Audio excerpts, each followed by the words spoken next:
E aí, caros ouvintes, como é que vocês estão? Espero que vocês estejam bem, tá bom? Não se esqueça de se proteger do Covid e também de vocês mandarem um mimo pra gente. É muito importante isso, porque a gente aqui no canal usa o nosso tempo para poder fazer esses programas todos para vocês, comentar todos esses assuntos, pesquisar esses assuntos antes de falar. Então isso dá um bocado de trabalho. Então se vocês puderem mandar aquele mimozinho de R$1, a gente agradece muito, tá bom? Então vamos continuar do ponto onde paramos. Então agora são os trotskistas. 2 pontos. Os comunistas acusam os trotskistas, propriamente ditos, isto é, a organização do próprio Trotsky, de serem um órgão criptofascista sustentado pelos nazistas. A esquerda acreditava amplamente nisso durante o período da Frente Popular. Em suas frases ultradireitistas, os comunistas tenderam a fazer a mesma acusação a todas as facções à esquerda deles mesmos, como a Commonwealth ou o Partido Trabalhista Independente. Católicos, 2 pontos. Fora de suas próprias fileiras, a Igreja Católica é quase universalmente considerada pró-fascista, tanto em termos objetivos como subjetivos. Os que resistem à guerra, 2 pontos. Pacifistas e outros oponentes ao conflito com frequência são acusados não só de tornar as coisas mais fáceis para o eixo, como de manifestar sinais de um sentimento pró-fascista. Os que apoiam a guerra, 2 pontos.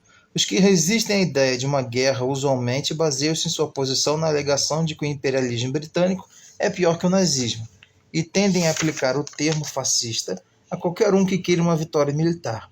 Os que apoiaram a Convenção do Povo chegaram perto de proclamar que a vontade de resistir à invasão nazista era um sinal de simpatia pelo fascismo. A Home Guard foi denunciada como organização fascista assim que surgiu. Além disso, toda a esquerda tende a equiparar o militarismo com o fascismo. Soldados rasos com consciência política quase sempre se referem a seus oficiais como de mentalidade fascista ou fascistas naturais. Escolas militares, a cultura da ordem, disciplina e limpeza. Bater continência aos oficiais, tudo isso é considerado condutivo ao fascismo. Antes da guerra, aderir aos territorials era considerado sinal de tendências fascistas. Recrutamento e exército profissional são ambos denunciados como fenômenos fascistas. Nacionalistas, 2 pontos. O nacionalismo é sempre considerado inerentemente fascista, mas entende-se que isso é aplicável apenas a movimentos nacionais desaprovados por quem o está avaliando. O nacionalismo árabe, o nacionalismo polonês, o nacionalismo finlandês, o Partido do Congresso Indiano, a Liga Muçulmana, o sionismo e o IRA, que é o Exército Republicano Irlandês, são todos descritos como fascistas, mas não pelas mesmas pessoas. Vai-se constatar que, do modo como é usado, a palavra fascismo é quase desprovida de todo significado. Numa conversa, é claro, é usada até mesmo mais desarrodoamente do que quando impresso. Ouvi o termo ser aplicado a agricultores, a lojistas, ao crédito social, ao castigo corporal, à caça à raposa, às touradas, ao Comitê de 1922, ao Comitê de 41, a Kipling, Gandhi, Chiang Kai-shek, à homossexualidade, aos programas de rádio de Priestley, aos albergues da juventude, à astrologia, às mulheres, aos cães e a não sei o que mais.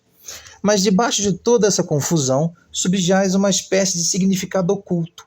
Para começar, é óbvio que há diferenças muito grandes, algumas delas fáceis de apontar, mas não fáceis de explicar, entre os regimes chamados fascistas e aqueles chamados democráticos. Segundo, se fascista significa que tem simpatia por Hitler, muitas das acusações que listei são mais justificadas do que outras.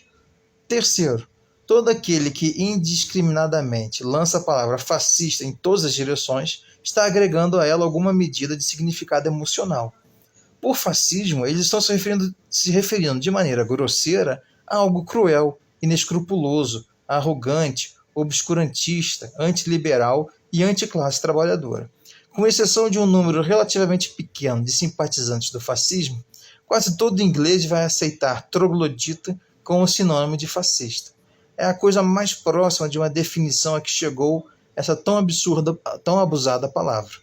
Mas o fascismo também é um sistema político e econômico.